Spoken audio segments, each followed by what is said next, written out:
That only cost $80 million?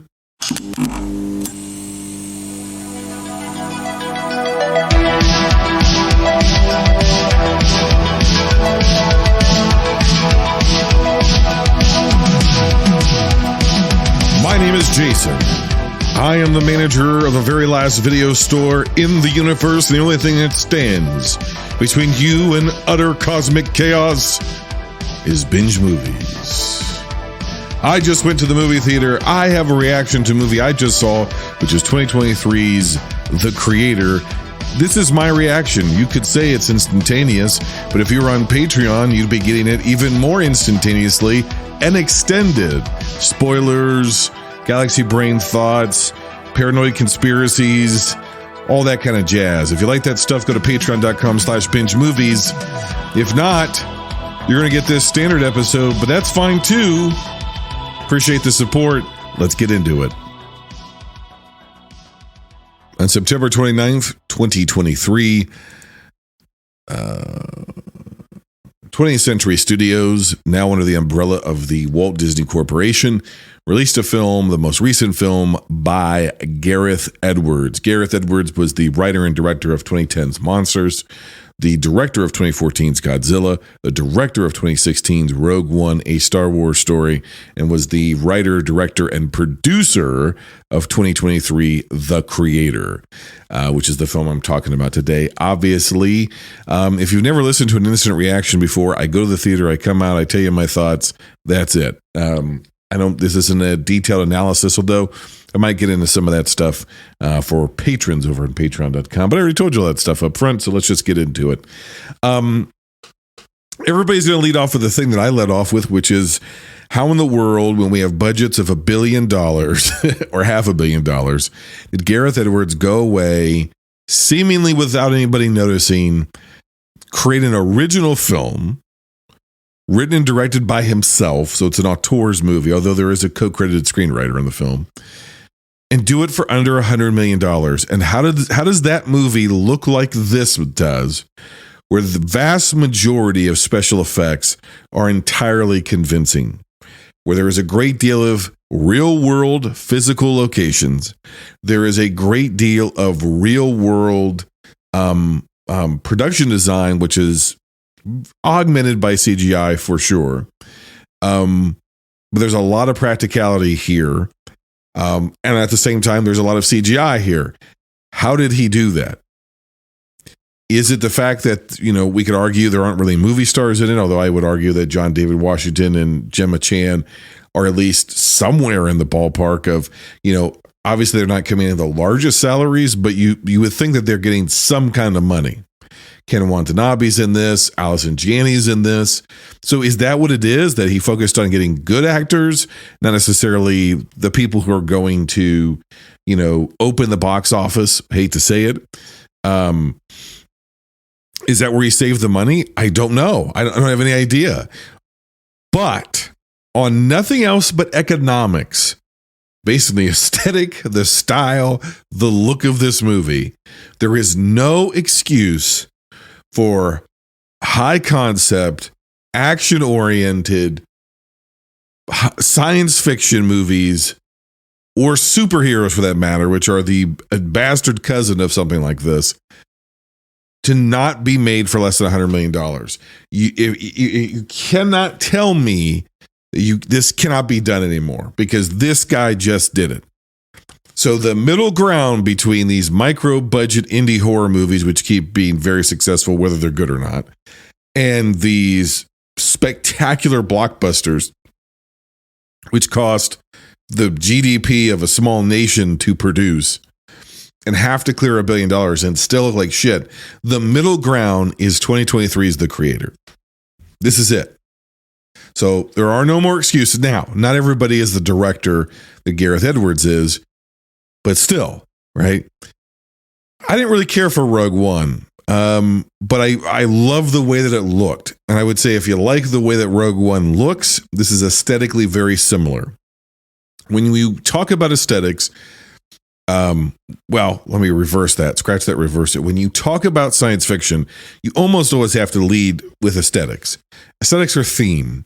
Because science fiction, of course, is a stand-in for the modern day. It's a modern day version of a morality tale or a morality play, right? Or a passion play of some kind.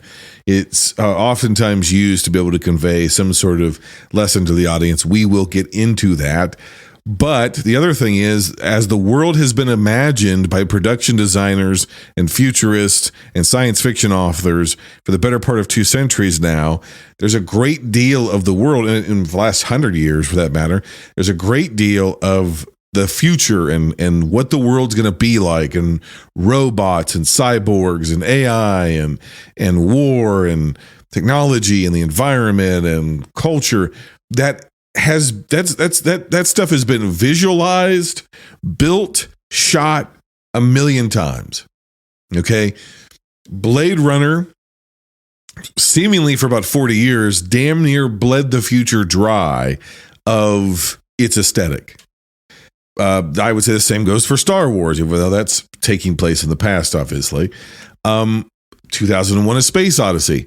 You'll notice that Blade Runner is the most recent movie in all of those, and that's 40 years old. So we've been seeing a lot of the same imagery of the future for probably the last 60 years, 50 years on film.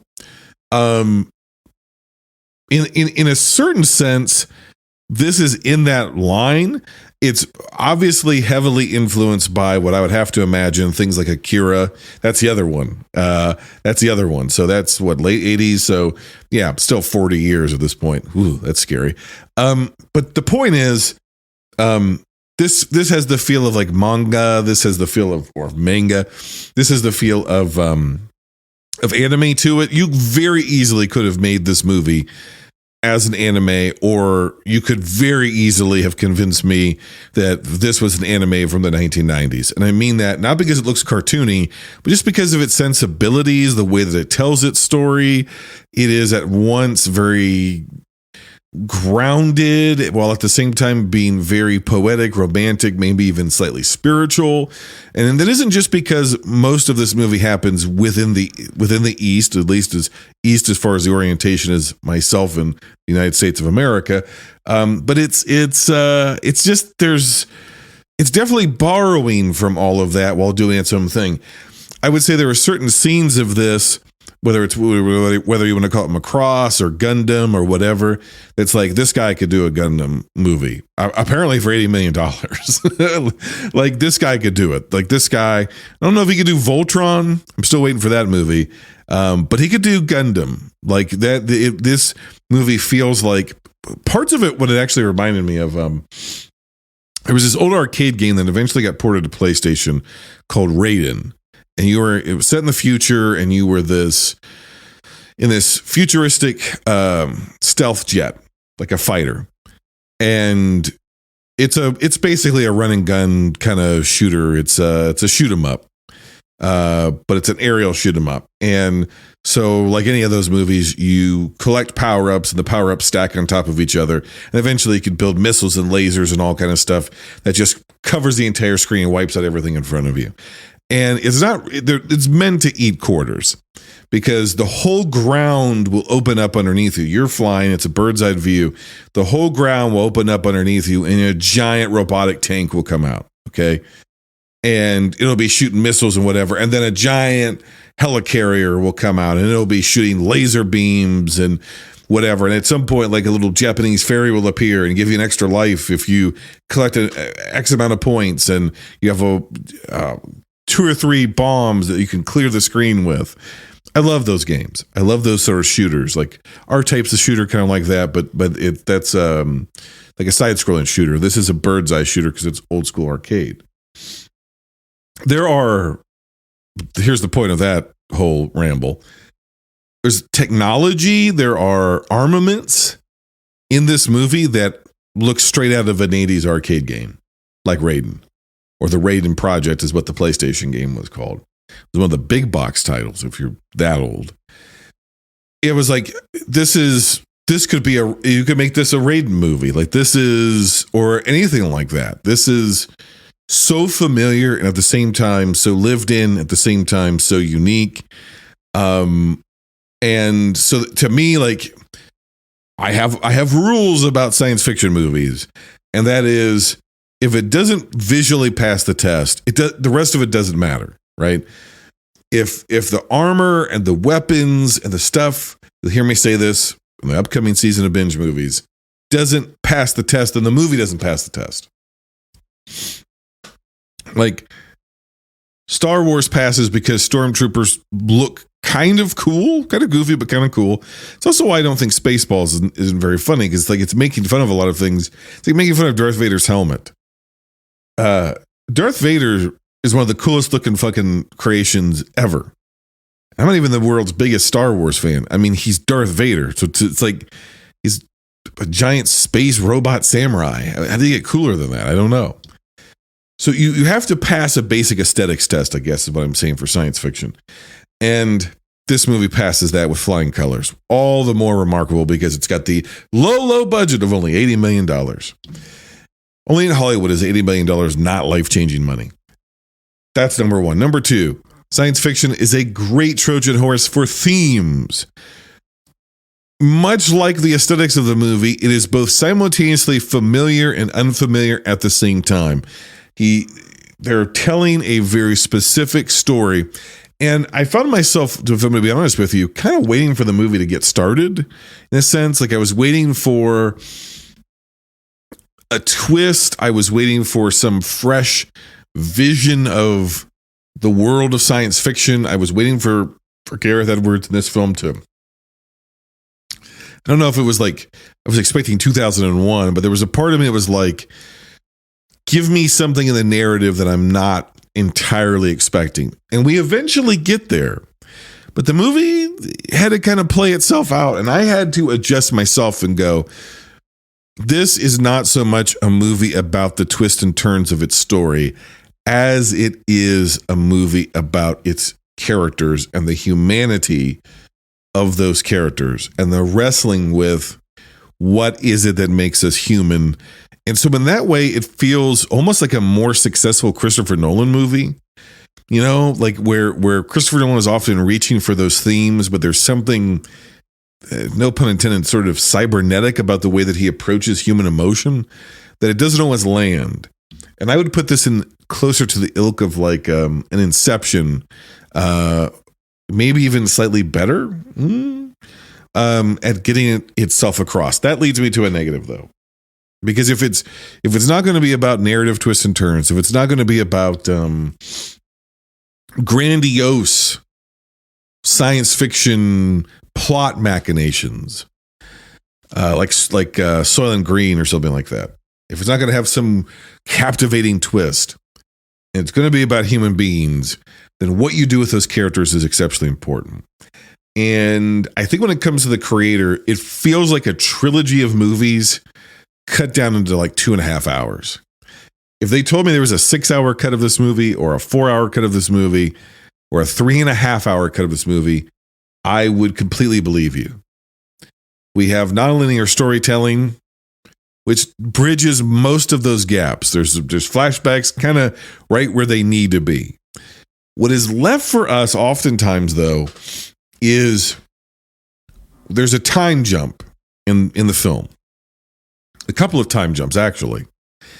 And because of that, characters and their motivations and why they do what they do are very unclear, because those things happen in the gaps, the things that we don't see. And there is a sense that it's... I'm trying to get around this without spoiling anything. A lot of the gaps are with supporting characters. Okay. People who are not in the entirety of the movie, like our protagonist. The problem is that when you structure a story like this, the changes in the people around your protagonist are reflective of the possibilities and changes of the protagonist themselves. The people and the entities that the protagonist encounters are the sort of forces that are a reflection of what potentially could be, or, you know, it's the protagonist is seeing himself in a multitude of mirrors, okay, and has to decide throughout the course of the film what sort of person he is going to become. As he changes, in what way will he change? Will he change to be like this person? Or will he change to be like that person? Or will he change to be like that person over there? Or this person way over there? Right? And so all of that is happening sort of subtextually. And then you have the actual text of the film. And I feel like for some reason, both of those get truncated in this movie to an extent. The subtext gets truncated because rather than us being shown or even told through a character expressing their inner self why they've changed the way that they have, why they were on one side of an issue and now they're on another, so forth and so on. Rather than understand that, that feels like it's all cut out of the movie. And because those characters get short shrift, if it feels like the choice was made to keep the movie paced well, okay? So it never really lingers in anything. This isn't a sort of science fiction movie that's like, the first Star Trek, the motion picture, where it's like, we really spent a lot of money on the shuttlecraft, and so you're going to watch it dock for 25 minutes. We've really spent a lot of money on these set pieces. So we're going to get our money's worth, and you're going to see it in grand detail because we want this to not be like the television show. There's a lot of really cool scenes that the character finds himself in. And there are two main characters find themselves in. And sometimes they're joined by other people and sometimes they're not. And sometimes they're being pursued and sometimes they're pursuing somebody else. I kept finding myself wanting to just like take a beat so I could take in this elaborate world that has been built around these people. But it's very clear from the focus of the camera and how the shots are locked that Gareth Edwards doesn't want you to care about how cool his future world is. It's almost in that way like the anti-Minority Report. You know, Minority Report has all of these like big, giant, wide film noir sort of scenes, right? And has these really big, you can take in the whole room. In almost any conversation, you can take in almost the entire room. You're constantly aware of your surroundings. You're constantly aware. You're constantly being shown. AI is kind of like this. In this sense, this is like the anti-Spielberg, where it's like all of this thought and carefulness. Star Wars kind of works the same way too. Is put into the world behind and around these characters. Like at one point, they get on a particular vessel. That's all I'll say. And I'm like, I want to know more about what this is. How does this work? What does this have to do with this thing? How does this work in this world? It's something kind of 2001-ish. And it's never explained.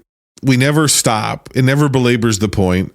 We never really see beyond the perspective of, sorry, that's Iggy, the home video dog, just clearing her throat.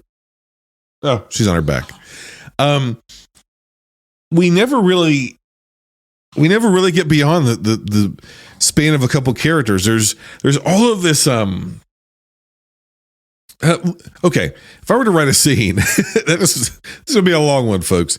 If I were to write a scene and two characters get on a train, okay, two characters get on a train and they find their seat. I'm going to write, whether it's a train conductor or whoever else, characters that are going to speak to those people.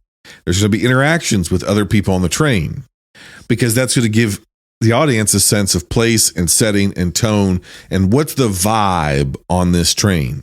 Is it all business and serious? You know, is it a juxtaposition between, you know, our characters are being chased and they're being pursued and they've got to get on the train and there's a stern conductor in their way, or there is a very jovial old man who the train feels very warm and everybody's very friendly and it's lit a certain way. And so, but we know, right? We cut back to our characters and their expressions that they're tense. They're almost sticking out like a sore thumb because they're not here for a joyride on this train. They're trying to make an escape from the villains, which we can just see out the window running, right? All this sort of stuff. Cut all that out. It all gets cut out. And instead, we're just on the train, and our two characters on the train, and we're getting to the next place. And then when we get to the next place, we're cutting any excess, any fat, any filler. Sometimes you can cut down too deep. And I think sometimes this movie does that. And so we're not as able to stay, I think, consistently emotionally connected to our protagonist because his inner life is not consistently being reflected to us, the audience, in the external world. Okay, both text and subtext. So that's where I think the movie really suffers. That's like maybe too heady, but that's the only way I can describe it without describing specific scenes. I don't want to do that with this movie. What does that difference make for me? It is the difference between, in this case, a 5-star film and like a 4.5 star film. I would probably, if I could, give this one like 4.25. A very strong 4.25. This is a very realized, very mature, not humorless. And there's a couple other elements in this movie that I find very interesting. There's a lot of stuff that I want to talk about. There's a couple other elements to this movie that just odd little curios that are added in that would seemingly be for comedic effect, but I think are making a larger point. And I think I think this is an exceptional movie. I think you should see it in theaters. I think you should see it on a big screen. I think you should, if you love science fiction, I think you're going to like this movie. Is it bringing anything entirely new to the table? I would say what it's bringing new is not necessarily the destination and not even necessarily all the parts of the journey, but how those parts are aligned. How this thing lines itself up and structures itself does feel sort of unique, especially unique from a live action movie perspective. So if you are a patron, this episode's going to roll on. I'm going to talk to you more about some themes and some parallels, what this movie is, potentially a metaphor for, and what it is not. If you're not a patron, this movie, instant reaction, ends now. So if you are not a patron, binge on. And if you are a patron, hold on, because we're about to roll on.